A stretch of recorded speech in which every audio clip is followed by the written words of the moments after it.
औज़ुबिल्लाहि मिनश्शैतानिर्रजीम बिस्मिल्लाहिर्रहमानिर्रहीम। Dear students, कैसे हैं आप सब लोग। मैं उम्मीद करता हूं कि आप सब लोग ठीक ठाक होंगे, खैरियत से होंगे और आप लोगों की फैमिलीज़ भी बिल्कुल ठीक ठाक होंगी। डियर स्टूडेंट्स, लास्ट जो हमारा लेक्चर था इससे पिछला, उसके अंदर हम लोगों ने देखा था कि हम लोग सी प्लस प्लस के अंदर कमेंट्स किस तरीके से ऐड कर सकते हैं, अपने कोड को कमेंट कैसे दे सकते हैं। हमने सिंगल लाइन कमेंट देखा, हमने मल्टी मल्टी लाइन कमेंट्स देखे। फिर उसके बाद हम लोगों ने वेरिएबल्स के बारे में डिस्कशन की, कॉन्स्टेंट्स के बारे में हमने डिस्कशन की, और आखिर में हम लोगों ने जो वेरिएबल्स से रिलेटेड जो बहुत ही मोस्ट इम्पॉर्टेंट आप कह सकते हैं एस्पेक्ट वेरिएबल से रिलेटेड जो पॉइंट है, that is the data types. तो हम लोगों ने मुख्तलिफ डेटा टाइप्स डिस्कस किए हैं लास्ट लेक्चर के अंदर। तो आज इस लेक्चर के अंदर भी हम उसी वेरिएबल के कॉन्सेप्ट को आगे लेके चलेंगे, और वेरिएबल से रिलेटेड हम कुछ थ्योरेटिकल एस्पेक्ट्स, एक पॉइंट है जिसमें हम ये देखेंगे कि वेरिएबल्स को जब आप नाम देते हो तो उसके कुछ सर्टन रूल्स एंड रेगुलेशंस होंगे। उन रूल्स एंड रेगुलेशंस की आपको वायलेशन नहीं करनी। तो उसको डिस्कस करेंगे, और फिर उसके बाद ऑब्वियसली हम ये देखेंगे, प्रैक्टिकली इम्प्लीमेंट करके देखेंगे कि वेरिएबल्स को आप किस तरीके से क्रिएट कर सकते हो, और क्रिएट करने के लिए आपके क्या क्या स्टेप्स हैं। और वेरिएबल्स के अंदर जो है वो जाहिर सी बात है, हमने डिस्कस किया था कि वेरिएबल्स हम इसलिए बनाते हैं ताकि हम उसके अंदर डेटा को स्टोर कर सकें। अब डेटा मुख्तलिफ टाइप का हो सकता है, जिसमें आपके नंबर्ड डेटा हो सकता है, और फिर नंबर्ड डेटा के अंदर भी आपका डेटा जो है वो होल नंबर हो सकता है। आपका नंबर जो है वो फ्रैक्शनल नंबर हो सकता है, यानी कि ऐसा नंबर कि जिसमें होल नंबर भी हो, फ्रैक्शनल पार्ट भी हो, यानी कि number having decimals, decimal point as well. तो उसको हम लोग फ्लोटिंग पॉइंट वैल्यूज कहते हैं। कल हम लोगों ने लास्ट लेक्चर में हमने डिस्कस किया था। फिर आपका डेटा जो है वो कैरेक्टर की फॉर्म के अंदर भी हो सकता है, यानी कि कोई एक सिंगल कैरेक्टर भी अगर हम चाहें तो हम स्टोर कर सकते हैं। तो वेरिएबल्स में हम देखेंगे कि वैल्यूज किस तरीके से स्टोर कर सकते हैं हम, क्या वो मुख्तलिफ तरीके हैं जिनकी मदद से हम किसी वेरिएबल के अंदर वैल्यूज असाइन कर सकते हैं, कॉपी कर सकते हैं, स्टोर कर सकते हैं। तो ये चीज़ें हम लोग प्रैक्टिकली देखेंगे। तो चलते हैं और स्टार्ट करते हैं हम आज का lecture. So let's begin today's lecture.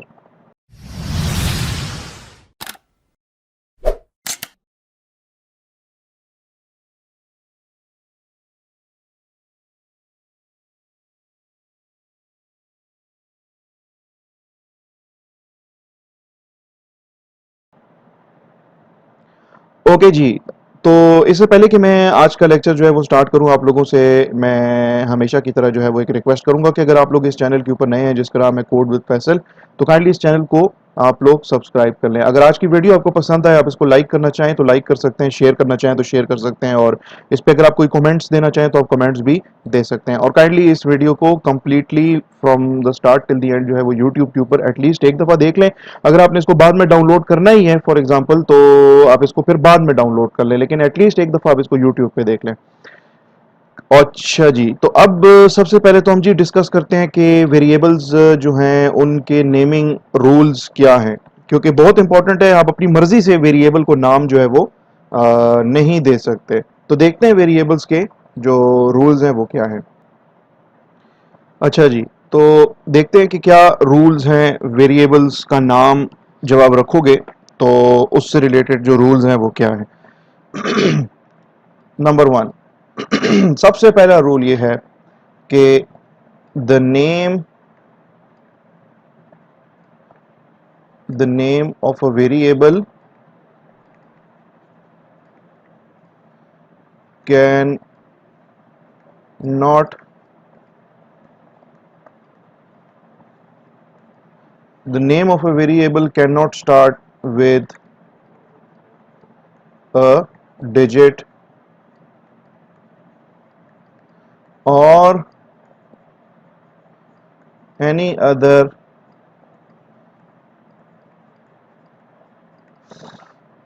special symbol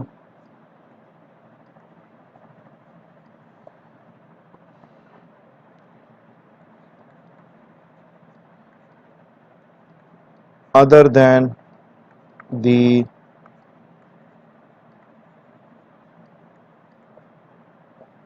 underscore sign.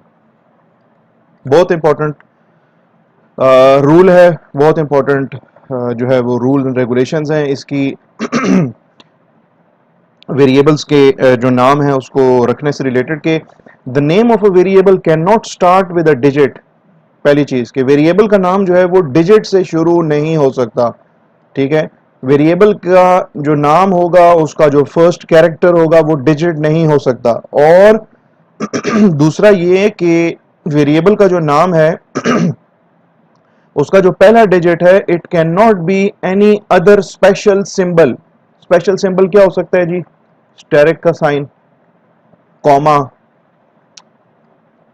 Dash का साइन या माइनस का साइन, ब्रैकेट्स आपकी, करली ब्रेसेस, ओपनिंग करली ब्रेसेस, क्लोजिंग पैरेंथेसिस, ठीक है ना, आपका फॉरवर्ड स्लैश, आपका बैकवर्ड स्लैश वगैरह वगैरह जितने भी आपके स्पेशल सिंबल्स हैं, एक्सक्लेमेशन मार्क है, लेस देन का साइन, ग्रेटर देन का साइन और इस तरीके से बहुत सारे क्वेश्चन मार्क का sign, these are all special symbols. तो ये कह रहा है कि यार वेरिएबल का नाम जो है वो किसी डिजिट से स्टार्ट नहीं हो सकता और ना ही वेरिएबल का नाम किसी स्पेशल सिंबल से स्टार्ट हो सकता है। लेकिन यहाँ पे लिखा है आखिर में कि अदर देन, बाकी तो स्पेशल सिंबल्स यानी कि जो हैं आपके उनसे तो इसका नाम शुरू नहीं हो सकता।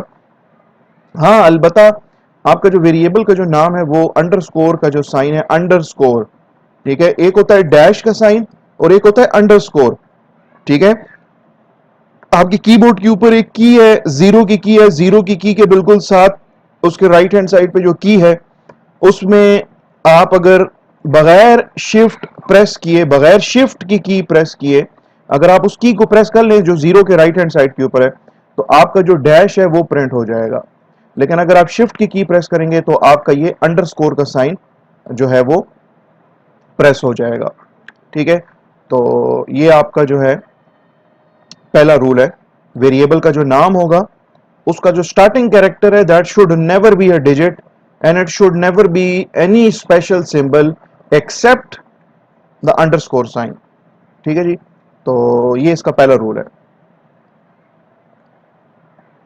दूसरा रूल जो है, ठीक है, दूसरा रूल जो है वो ये कहता है कि the name of a variable can contain can contain uh, any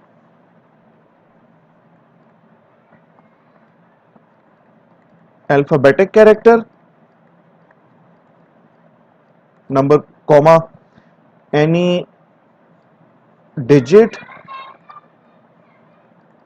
any digit, लेकिन digit से related ये कि but not as a first character, नहीं कि डिजिट्स तो आ सकता है लेकिन डिजिट जो है वो एज अ फर्स्ट कैरेक्टर नहीं आ सकता, जो कि हमने अभी तक अभी फर्स्ट जो रूल था उसके अंदर हमने डिस्कस भी किया हुआ है, ठीक है। और comma, only one special symbol that is the underscore. Underscore जो है वो अलाउड है, वो अंडरस्कोर हमने अभी देखा, वो एज अ फर्स्ट कैरेक्टर भी आपके वेरिएबल के नाम के अंदर एग्जिस्ट कर सकता है और आपके वेरिएबल के नाम में कहीं पर भी अंडरस्कोर आ सकता है, चाहे स्टार्ट में, चाहे एंड पे, चाहे मिड में, और जितने मर्जी अंडरस्कोर हो तो उससे कोई फर्क नहीं पड़ता, ठीक है। The name of a variable can contain any alphabetic character, कोई सा भी अल्फाबेटिक कैरेक्टर हो सकता है, कैपिटल ए से लेके कैपिटल जेड तक या स्मॉल ए से लेके स्मॉल जेड तक, कॉमा एनी डिजिट, कोई सा भी डिजिट भी उसमें आप जो है ना जीरो से लेकर 9 तक कोई सा भी डिजिट भी आ सकता है आपके वेरिएबल के नाम के अंदर। लेकिन डिजिट से रिलेटेड ये कि but not as a first character, लेकिन डिजिट जो है वो फर्स्ट कैरेक्टर नहीं होना चाहिए, क्योंकि हमने फर्स्ट रूल में यही पढ़ा है कि वेरिएबल का जो नाम है वो डिजिट से स्टार्ट नहीं हो सकता, comma only one special symbol, और सिर्फ एक ही स्पेशल सिंबल जो है वो आपके वेरिएबल के नाम के अंदर आ सकता है जो कि आपका अंडरस्कोर का कैरेक्टर है। तो आई बिलीव कि ये रूल भी आपको क्लियर हो गया होगा। तीसरा रूल ये है कि the the variable name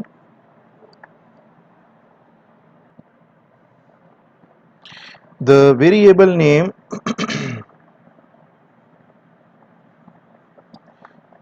should not have spaces. Variable का जो नाम आप दोगे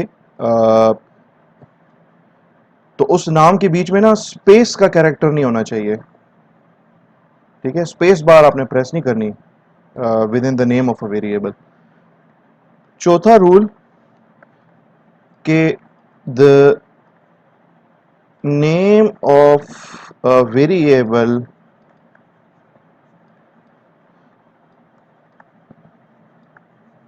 should not be as a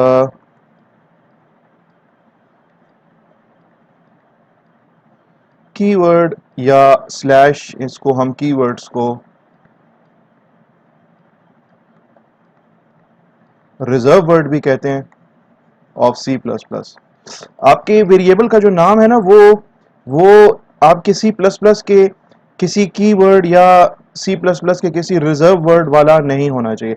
अब ये क्या चीज़ है, what do you mean by a keyword और रिजर्व वर्ड? तो बेसिकली सी प्लस प्लस के अंदर तकरीबन कोई 30 के करीब, if I am not wrong, exact figure तो अभी इस टाइम पे मुझे याद नहीं है, लेकिन 32 के करीब हमारे पास जो है वो कुछ कुछ ऐसे अल्फाज हैं, कुछ ऐसे वर्ड्स हैं कि जिनका अपना एक खास मतलब बनता है, ठीक है ना। तो उन अल्फाज जिनका के अपना खास एक मतलब है, जो कि ऑलरेडी यानी कि वो अल्फाज जो हैं वो ऑलरेडी रिजर्व हो चुके हैं फॉर सम पर्टिकुलर पर्पस, किसी खास मकसद के लिए उन अल्फाज को बनाया गया है, किसी खास पर्टिकुलर काम करने के लिए उस अल्फाज को बनाया गया है, रिजर्व रखा गया है। तो हमारे जो वेरिएबल्स होंगे उनका नाम जो है ना वो रिजर्व वर्ड जैसा नहीं होना चाहिए। अब जब हम प्रोग्रामिंग करेंगे तो मैं साथ साथ आपको बताता चलूंगा कि यार ये वाला जो लफ्ज है ये बेसिकली हमारा एक रिजर्व वर्ड है, जिसको हम की वर्ड भी कहते हैं, जिसको हम रिजर्व वर्ड भी कहते हैं। तो आपके वेरिएबल का नाम जो है वो कोई रिजर्व वर्ड जो है नहीं होना चाहिए। फिर इसके बाद के नेक्स्ट जो रूल है वो कोई कंपलसरी नहीं है, ऑप्शनल है, लेकिन it is considered as a good programming practice, और वो ये कि the name of your variable should be meaningful।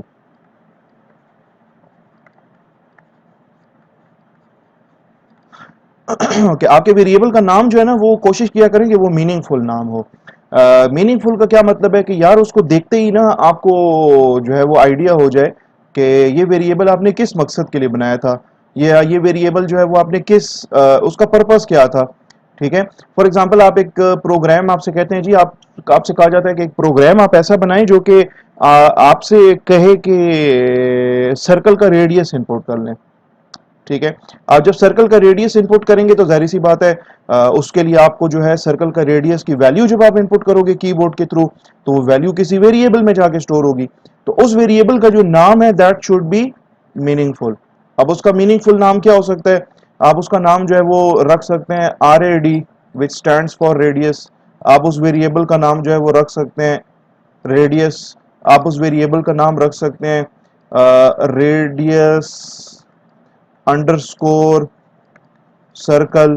तो इस तरीके से मीनिंगफुल नाम होने चाहिए जिनको देखते ही आपको पता लग जाए कि यार ये वेरिएबल मैंने किस मकसद के लिए बनाया था और इसमें किस तरह की वैल्यूज या वैल्यू जो है वो जाके स्टोर होगी। तो ये आपके वेरिएबल्स के नेमिंग रूल्स में से जो है ये पांचवा रूल था। ओके जी, नेक्स्ट रूल आपका है कि the name of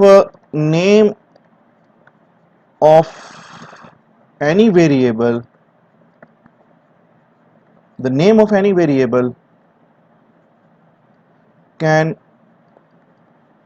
contain 1 to 255 characters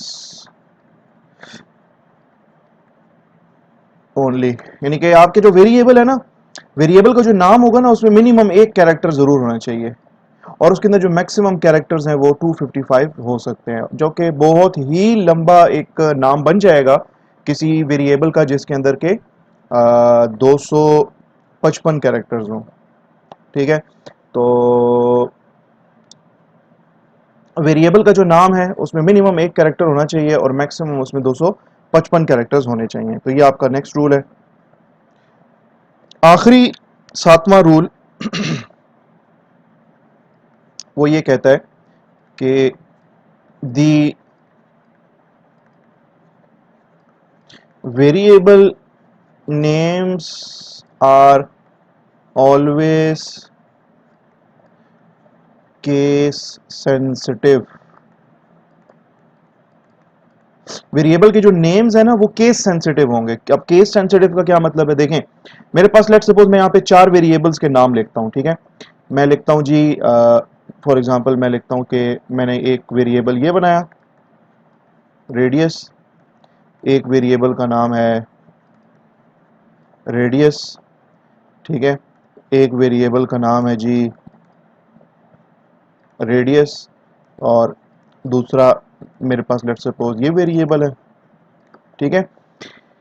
तो ये पहला वेरिएबल जो है इसमें अच्छा ये सारे जो चारों के चारों वेरिएबल्स हैं इनके नेम्स तो सेम है ना, ठीक है।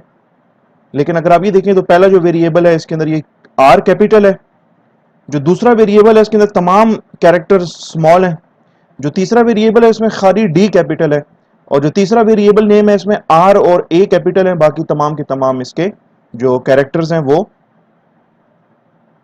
स्मॉल लेटर्स हैं। तो ये जो 7वां रूल है ये कहता है कि the variable names are always case sensitive, यानी कि ये जो आपका जो वेरिएबल है ना ये वाला वेरिएबल ये एक डिफरेंट वेरिएबल है, ये एक डिफरेंट वेरिएबल है, डिफरेंट मेमोरी लोकेशन के ऊपर जाके बनेगा।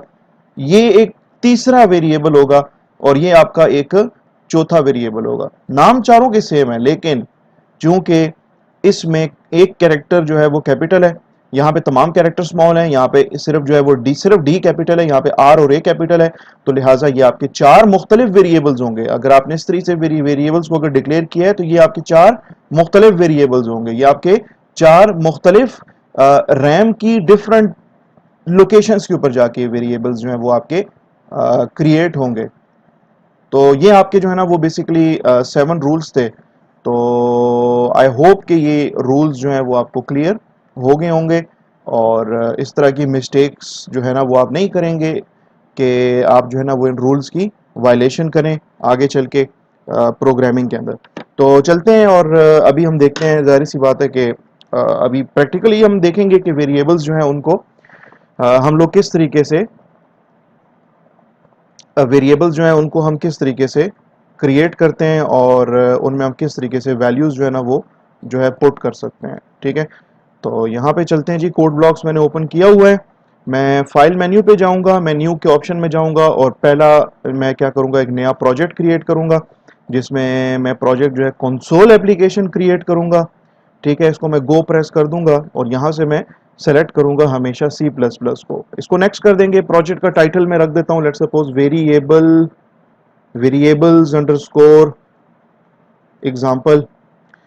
इसको मैं नेक्स्ट कर देता हूँ और इसको मैं फिनिश कर दूंगा। लेकिन फिनिश करने से पहले आप मेक श्योर कर लें कि आप एक कंपाइलर के अंदर ये ऑप्शन सेलेक्टेड होना चाहिए, GNU GCC कंपाइलर। इसको मैं कर देता हूँ फिनिश और ये मेरा प्रोग्राम है, सॉरी ये मेरा प्रोजेक्ट है वेरिएबल्स अंडरस्कोर एग्जाम्पल के नाम से, और इसमें सोर्सेज नाम का फोल्डर है, इसके अंदर ये फाइल है जी main.cpp। तो इसको मैं डबल क्लिक करता हूं तो ये फाइल मेरी ओपन हो जाती है। अब मैं क्या करता हूं कि यार ये जो मेरा जो मेन फंक्शन है इसके अंदर जो सी आउट स्टेटमेंट है मुझे इसकी जरूरत नहीं है, मैं इसको यहाँ से रिमूव कर लेता हूँ। ओके जी, अब मैं क्या करता हूँ कि मैं एक वेरिएबल बनाता हूँ इंटीजर टाइप का। इंटीजर आपका एक ऐसा वेरिएबल है, कल हम लोगों ने डिस्कशन इस पे की थी कि इंटीजर एक ऐसा डेटा टाइप है, अगर आप कहते हैं कि जी मेरा वेरिएबल जो है उसकी डेटा टाइप अगर इंटीजर है तो इंटीजर का साइज मैंने डिस्कस किया था 4 बाइट्स होगा और उसमें नेगेटिव वैल्यूज भी स्टोर हो सकती हैं, उसके अंदर पॉजिटिव वैल्यूज भी स्टोर हो सकती हैं और उसकी जो रेंज है वो हम ऑलरेडी डिस्कस कर चुके हैं। तो एक इंटीजर टाइप का वेरिएबल बनाने के लिए आपको एक कीवर्ड की जरूरत पड़ेगी INT, इसके बाद आप स्पेस दोगे और अपने वेरिएबल का नाम लिख दोगे। तो लेट सपोज मेरा वेरिएबल जो है उसका नाम है माय नंबर और इसके बाद मैंने सेमीकोलन लगाना है, ठीक है जी। यहाँ पे अगर मैं कीवर्ड या रिजर्व वर्ड्स की बात करूं तो वैसे तो कोड ब्लॉक्स के अंदर ये देखना इंतहाई आसान है कि आपके सी प्लस प्लस के कौन से कीवर्ड्स हैं। जो भी वर्ड आपको ब्लू कलर के अंदर नजर आए, जैसे ये यूजिंग का वर्ड है, ये नेम स्पेस है, ये आईएनटी है, यहाँ पर भी ये आईएनटी है, और यहाँ पे ये रिटर्न का जो लफ्ज लिखा हुआ है, all these words which are written in blue colour, code blocks की हद तक मैं बात कर रहा हूँ। मुझे बाकी आईडीज का नहीं पता कि उसमें हो सकता है किसी और कलर से जो है वो स्पेसिफाई किए जाते हैं वो कीवर्ड्स या रिजर्व वर्ड्स को। तो कोड ब्लॉक्स की हद तक अगर मैं बात करूं तो जो भी लफ्ज ब्लू कलर में आपको नजर आएगा, these words are actually reserve words. और हम लोगों ने वेरिएबल्स के नेमिंग कन्वेंशन या वेरिएबल्स के नेमिंग रूल्स को अभी थोड़ी देर पहले हमने जब पढ़ा था तो उसमें हमने ये भी देखा था कि एक रूल ये भी है कि आपके वेरिएबल का नाम जो है वो कीवर्ड या सी प्लस प्लस का जो रिजर्व वर्ड है वो नहीं होना चाहिए। मतलब कि आप किसी वेरिएबल का नाम जो है ना रिटर्न नहीं रख सकते, आप किसी वेरिएबल का नाम जो है वो यूजिंग नहीं रख सकते, आप किसी वेरिएबल का नाम आईएनटी नहीं रख सकते, आप किसी वेरिएबल का नाम नेम स्पेस नहीं रख सकते। तो मैंने ये यहाँ पे एक वेरिएबल जो है वो डिक्लेयर किया है, ठीक है। इस स्टेप को कहते हैं, मैं यहाँ पे कमेंट्स में लिख देता हूं कि this this instruction will create a variable जिसका नाम होगा my number of type integer, यानी कि उसका टाइप इंटीजर होगा। फिर मैं यहां पे लिख देता हूं फ्लोट। मैं एक ऐसा वेरिएबल बनाना चाहता हूं जो कि फ्लोटिंग टाइप का वेरिएबल हो, ठीक है।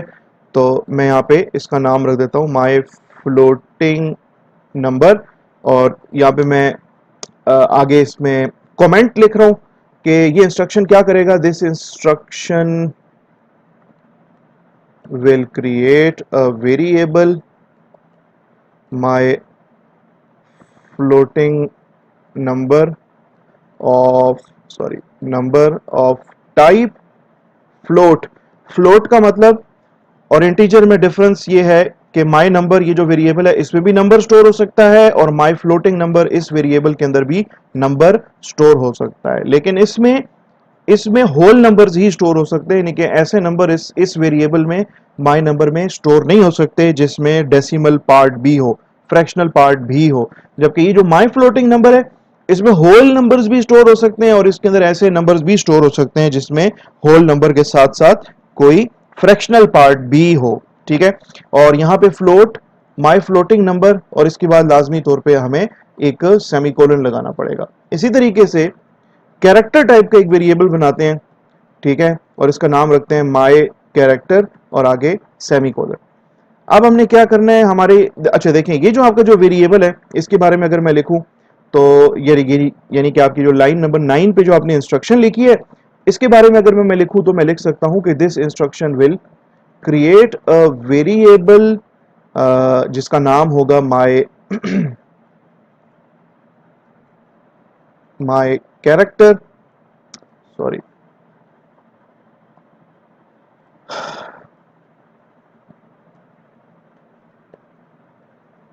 माई कैरेक्टर ऑफ टाइप कैरेक्टर, यानी कि एक वेरिएबल बनेगा जिसका नाम होगा माई माई कैरेक्टर, और इस वेरिएबल की जो डेटा टाइप है वो हमने यहाँ पे मेंशन कर दी है CHAR कैरेक्टर, ठीक है। अब ये जो CHAR है और ये जो फ्लोट लफ्ज है ये भी आपके कीवर्ड्स हैं, रिजर्व वर्ड्स हैं। अच्छा आपके वेरिएबल्स हो गए, बन गए। अब आपने क्या करना है, इसमें वेरिएबल्स किस लिए बनाते हैं, वेरिएबल्स बनाने का मकसद ये होता है कि आप वेरिएबल के अंदर वैल्यूज पुट करेंगे। तो मैं वैल्यू पुट करने का पहला तरीका आपको बता रहा हूं। मैं यहाँ पे अपने वेरिएबल का नाम लिखता हूं और इज इक्वल टू का साइन लगाता हूं और यहाँ पे मैं लिख देता हूं 50, ठीक है। अब इस स्टेटमेंट से ये होगा कि ये जो 50 वैल्यू है ना, ये आपके इस वेरिएबल जिसका नाम है माई नंबर, इसमें जाके ये वैल्यू स्टोर हो जाएगी। इसको स्टोर करने के लिए हमने यहाँ पे ये इक्वल टू का साइन यूज किया है। This equal to sign is called as assignment operator in C plus plus. Equal to का ये जो इक्वल टू है इसका साइन जो है ये क्या कहलाता है, ये कहलाता है असाइनमेंट ऑपरेटर। असाइनमेंट ऑपरेटर क्या करेगा कि ये अपने यहाँ पे ये जो स्टेटमेंट आपकी अगर हम है इस स्टेटमेंट को अगर हम देखें तो इस स्टेटमेंट में असाइनमेंट ऑपरेटर के राइट हैंड साइड के ऊपर एक कांस्टेंट एक वैल्यू है और इसके लेफ्ट हैंड साइड के ऊपर एक वेरिएबल का नाम है। तो असाइनमेंट ऑपरेटर ये करेगा कि इस वैल्यू को 50 को उठा के और इस वेरिएबल माई नंबर के अंदर कॉपी कर लेगा, इसमें स्टोर कर देगा। नेक्स्ट आपका जो वेरिएबल है वो है जी माई फ्लोटिंग नंबर। तो इसके अंदर भी कुछ वैल्यू डाल लेते हैं। My floating number is equal to, let suppose इसमें मैं वैल्यू डाल लेता हूँ जी 25.75। और आखिरी आपका ये कैरेक्टर टाइप का वेरिएबल है जिसका नाम है माई कैरेक्टर। तो इसमें वैल्यू कैसे डालेंगे? My character is equal to single quotes के अंदर, दो सिंगल कोट्स के अंदर आप अपना जो कैरेक्टर है, जो भी कैरेक्टर है आप इसके अंदर असाइन करना चाहते हो वो आप असाइन कर दो, और सेमीकोलन लाजमी आपने लगाना है। अब आपके इस वेरिएबल में 50 वैल्यू पड़ी है, इस वेरिएबल के अंदर 25.75 वैल्यू पड़ी है, और आपका ये जो वेरिएबल है माई कैरेक्टर, इसके अंदर एक कैरेक्टर, अच्छा इसमें मैं बताता चलूं कि जो कैरेक्टर टाइप का वेरिएबल होगा उसमें एट अ टाइम एक ही कैरेक्टर स्टोर हो सकता है। और वो कैरेक्टर क्या क्या हो सकते हैं? वो कैरेक्टर जो है वो कैपिटल ए से लेके कैपिटल जेड तक कोई एक कैरेक्टर, या स्मॉल ए से लेके स्मॉल जेड तक कोई एक कैरेक्टर, या 0 से लेके 9 तक कोई एक कैरेक्टर, या आपके कीबोर्ड के ऊपर जितनी भी स्पेशल सिंबल्स हैं लाइक द स्टेरिक की, माइनस का साइन, मल्टीप्लाई का sign, at the rate, exclamation mark, hash का सिंबल, डॉलर का सिंबल, परसेंटेज का सिंबल, वट एवर, जो भी आपकी कीबोर्ड के ऊपर स्पेशल सिंबल्स हैं उनमें से कोई एक सिंबल जो है वो आप इस कैरेक्टर टाइप के वेरिएबल में स्टोर कर सकते हैं। अब ठीक है, वैल्यूज तो स्टोर हो गई, अब इसको डिस्प्ले भी करना है, देखना भी है। तो डिस्प्ले करने के लिए आपके पास कौन सी स्टेटमेंट होती है? सी आउट स्टेटमेंट होती है। अब आपकी कहते हैं यार माई नंबर वेरिएबल जो है ना इसकी वैल्यू डिस्प्ले करो, तो इसके लिए आप जस्ट यहां पे लिख दें सी आउट स्टेटमेंट के बाद अपने वेरिएबल का नाम, अपने वेरिएबल का नाम लिख दें। और इसके बाद मैं यहाँ पे स्ट्रीम इंसर्शन ऑपरेटर दोबारा लगाऊंगा और यहाँ पे मैं एंड एल लिख देता हूँ, ताकि ये जो माई नंबर वेरिएबल में जो कुछ लिखा है ना, जो कुछ स्टोर है इसके अंदर 50 स्टोर है, तो वो 50 प्रिंट हो और उसके बाद कर्सर जो है वो नेक्स्ट लाइन के ऊपर चला जाए।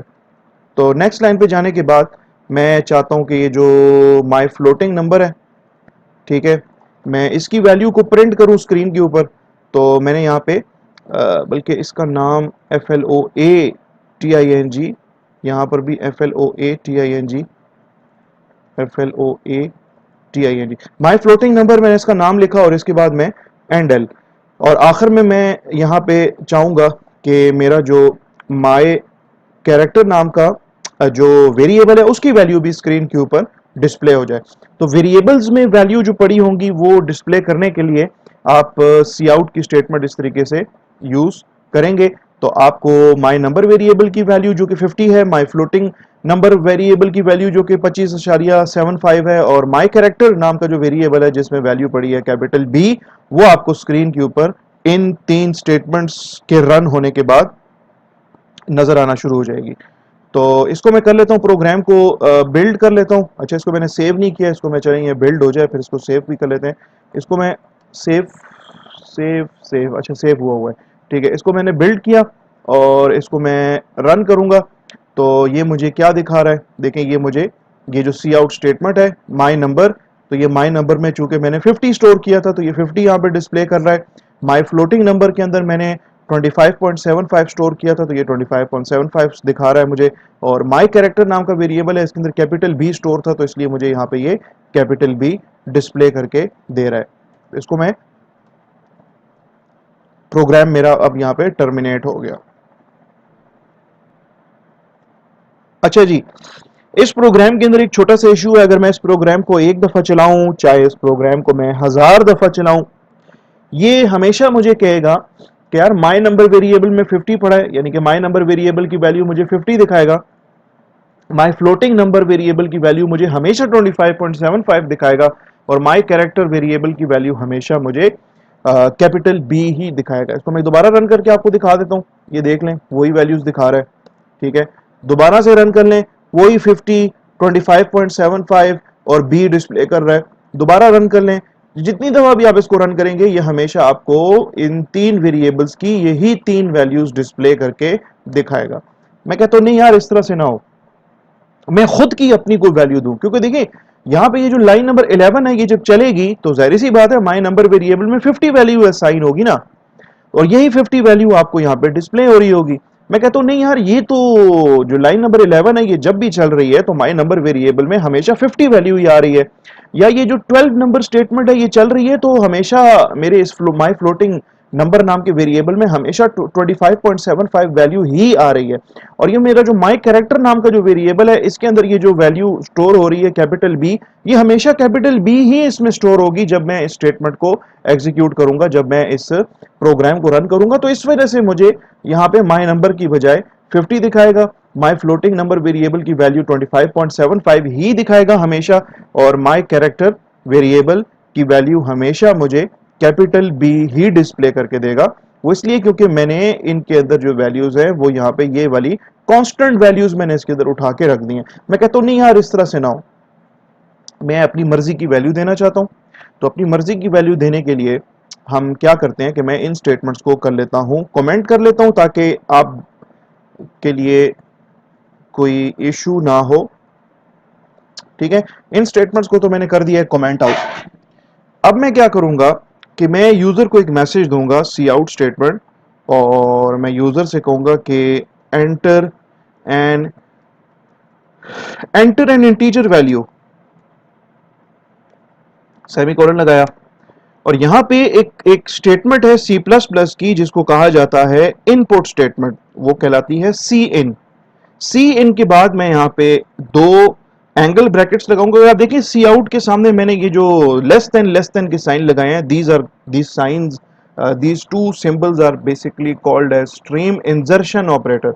यहाँ पे सी इन स्टेटमेंट का काम क्या होगा? C in statement will be helpful in taking the input from the user through the keyboard। और इसके बाद ये जो ब्रैकेट्स हैं ग्रेटर देन का जो साइन है ये कहलाता है स्ट्रीम एक्सट्रैक्शन ऑपरेटर। और इसके बाद मैं अपने उस वेरिएबल का नाम लिख दूंगा जिस वेरिएबल के अंदर मैंने वैल्यू स्टोर करनी होगी, उस वेरिएबल का मैं नाम लिख दूंगा जिस वेरिएबल के अंदर मैंने वैल्यू स्टोर करनी होगी। ये कैसे काम करता है इसको मैं फिर आपको दिखा दूंगा। इसके बाद फिर सी आउट स्टेटमेंट लिखते हैं, और सी आउट स्टेटमेंट में सबसे पहले मैं लिखता हूं बैकस्लैश n, ताकि मैं चाहता हूं कि मेरा जो कर्सर है वो नेक्स्ट लाइन के ऊपर जाए। और फिर मैं यहां पे लिख देता हूं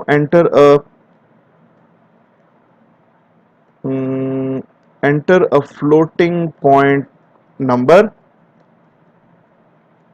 सेमीकोलन लाजमी लगाएंगे।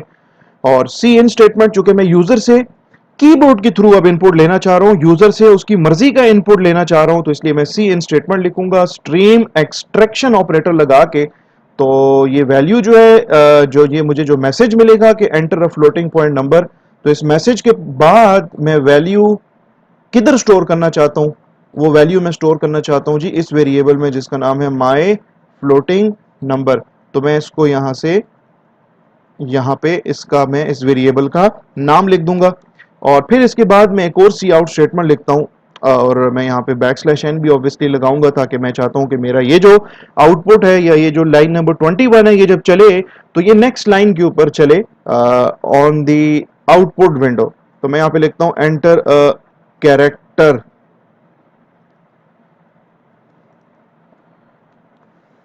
सी इन स्टेटमेंट यूज करेंगे। और कैरेक्टर के लिए जो मैंने यहाँ पे जो कैरेक्टर टाइप का जो वेरिएबल बनाया था उसका नाम था जी माई कैरेक्टर। तो इसका नाम हम यहाँ पे लिख देते हैं और इसके बाद सेमी कोलन लगा देंगे। ठीक है जी, तो देखते हैं इसको, पहले तो सेव कर लेते हैं, इसके बाद इसको बिल्ड कर लेते हैं, और बिल्ड करने के बाद इसको रन करेंगे। ये आपसे कह रहे हैं एंटर एन इंटीजर वैल्यू। ठीक है, मैं यहाँ पे इनपुट करता हूँ लेट्स सपोज 300। अभी मैंने इनपुट नहीं किया, मैं जब तक कीबोर्ड पे एंटर की प्रेस नहीं करूंगा ये वैल्यू इनपुट नहीं होगी। ठीक है, मैं जस्ट आपको कुछ दिखाना चाह रहा हूँ कि इस टाइम पे कौन सी स्टेटमेंट एग्जीक्यूट हो रही है। देखें सी आउट स्टेटमेंट है, आपसे कहा जा रहा है एंटर एन इंटीजर वैल्यू। ठीक है, ये आउटपुट आ गया एंटर एन इंटीजर वैल्यू। और उसके बाद यहाँ पे कर्सर जो था वो कुछ इस तरीके से, कर्सर जो था वो इस तरीके से ब्लिंक कर रहा था, यानी कि आपकी सी इन स्टेटमेंट यहाँ पे चल रही है और प्रोग्राम जो है, यानी कि आपकी ये वाली स्टेटमेंट जो है वो यहाँ पे चल रही है और प्रोग्राम जो है वो आपका वेट कर रहा है कि अभी आप कोई इंटीजर वैल्यू इनपुट करोगे। ठीक है, तो मैं यहाँ पे लेट सपोज इनपुट कर लेता हूँ 300, और इसके बाद मैं जैसे ही एंटर की प्रेस करूंगा तो ये जो 300 वैल्यू है ये इस वेरिएबल में जाके स्टोर हो जाएगी जिसका नाम क्या है, माई नंबर। ठीक है, एंटर कर दिया। ओके, इसके बाद क्या होगा कि आपकी ये स्टेटमेंट चल रही है, देख लें आप, सी आउट स्टेटमेंट है, ठीक है, सी आउट स्टेटमेंट है। बैक स्लैश एन से ये हुआ कि कर्सर इधर था, इधर से कर्सर इधर आ गया और आपको लिखा हुआ नजर आ गया enter a floating point number, enter a floating point number, और इसके बाद कर्सर यहाँ पे ब्लिंक कर रहा है। अब मैं यहाँ पे जो भी वैल्यू इनपुट करूंगा, लेट सपोज मैं यहाँ पे इनपुट करता हूँ 30.7565, ठीक है, और जैसे ही मैं एंटर की प्रेस करूंगा तो ये जो वैल्यू है ना 30.7565, ये इस वेरिएबल में जाके स्टोर हो जाएगी जिसका नाम है माई फ्लोटिंग नंबर, ठीक है। इस वेरिएबल के अंदर जाके वैल्यू स्टोर हो जाएगी। तो मैं एंटर प्रेस कर देता हूं, वैल्यू उसमें जाके स्टोर हो चुकी है। फिर अब ये मुझसे कह रहा है कि एंटर अ कैरेक्टर, ठीक है, आपकी ये वाली सी आउट स्टेटमेंट चल रही है, एंटर अ कैरेक्टर, ये आपको लिखा हुआ नजर आ गया है और इसके बाद कर्सर जो है यहाँ पे ब्लिंक कर रहा है, इसलिए क्योंकि आपकी सी एन स्टेटमेंट चल रही है इस टाइम पे। आप जब इसमें कोई कैरेक्टर इनपुट कर लोगे, लेट सपोज मैं यहाँ पे जो है स्टैरिक का साइन इनपुट करता हूं और जैसे ही मैं एंटर करूंगा तो वो स्टैरिक का साइन जो है वो इस वेरिएबल में जिसका नाम माई कैरेक्टर है, और इस वेरिएबल को अगर आप देख लें माई कैरेक्टर वेरिएबल, इसकी डेटा टाइप कैरेक्टर है, तो ये जो स्टैरिक का जो साइन है ये इस वेरिएबल में जाके स्टोर हो जाएगा, ठीक है। इसके बाद क्या हो रहा है, इसके बाद ऑब्वियसली जो स्टेटमेंट्स हैं मैं इसको साइड बाय साइड रखता हूं ताकि आपको ये नजर आए। इसके बाद आपकी ये तीन स्टेटमेंट्स एग्जीक्यूट हो रही हैं और अगर आप देखें तो ये सी आउट स्टेटमेंट है और इसमें लिखा है यार कि माई नंबर वेरिएबल में जो कुछ पड़ा है उसको प्रिंट करो। तो आपने माई नंबर वेरिएबल में 300 इनपुट किया था ना, तो ये माई नंबर वेरिएबल की वैल्यू 300 आपको डिस्प्ले करके दिखा रहा है। इसके बाद सी आउट स्टेटमेंट है और इसमें लिखा है माई फ्लोटिंग नंबर, तो माई फ्लोटिंग नंबर में आपने इनपुट किया था इस वेरिएबल में 30.7565, तो ये 30.7565 आपको यहाँ पे स्क्रीन के ऊपर डिस्प्ले कर रहा है। फिर आपकी ये सी आउट स्टेटमेंट है जो कि लाइन नंबर 27 के ऊपर है कि माय कैरेक्टर वेरिएबल को प्रिंट करो। तो माय कैरेक्टर वेरिएबल में आपने क्या इनपुट करवाया था, आपने स्टैरिक इनपुट करवाया था, तो उस वेरिएबल के अंदर जो वैल्यू स्टैरिक जाके स्टोर हो गई थी वो वैल्यू आपको यहाँ पे स्क्रीन के ऊपर डिस्प्ले हो रही है। तो आई बिलीव कि ये जो कॉन्सेप्ट है ये आपको समझ आ गया होगा।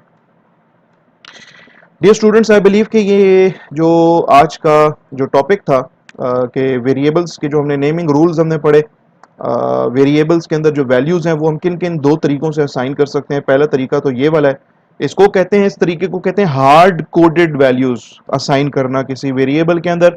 हार्ड कोडेड वैल्यूज असाइन करने का ये होगा प्रॉब्लम के आपके वेरिएबल के अंदर जो वैल्यू स्टोर आपने करवा दी है ना यहाँ पे, लेट सपोज इस स्टेटमेंट के थ्रू, तो आप जब भी इस प्रोग्राम को रन करेंगे आपके इस वेरिएबल में यही वैल्यू होगी, ठीक है। जबकि ये दूसरा तरीका जो हमने देखा है ये डायनामिक तरीका है, इसमें ये है कि रन टाइम के ऊपर आपका प्रोग्राम जो है वो चल रहा होगा और during the execution of the program आप अपने वेरिएबल को वैल्यूज असाइन जब करोगे, तो अब आपका देखिए जब भी आप इस प्रोग्राम को रन करेंगे आप इसको अपनी मर्जी की वैल्यूज हर दफा असाइन कर सकते हैं। मैं इसको रन करके आपको दोबारा दिखा देता हूं। पहले मैंने 300 वैल्यू दी थी, अब मैं इसको 200 वैल्यू दे देता हूं। पहले मैंने इसको कुछ और वैल्यू दी थी, अब मैं इसको 25.002255 ये वैल्यू दे देता हूं। पहले मैंने जो कैरेक्टर इनपुट किया था वो स्टैरिक का कैरेक्टर था, अब जो है इसके अंदर मैं लेट्स सपोज डबल कोट्स का कैरेक्टर इनपुट करता हूं। मैं एंटर करता हूं तो जो कैरेक्टर्स मैंने इनपुट किए थे 200, फिर 25.002255 और फिर ये डबल कोट्स का कैरेक्टर, तो ये मुझे वही कैरेक्टर्स डिस्प्ले करके दे रहे हैं।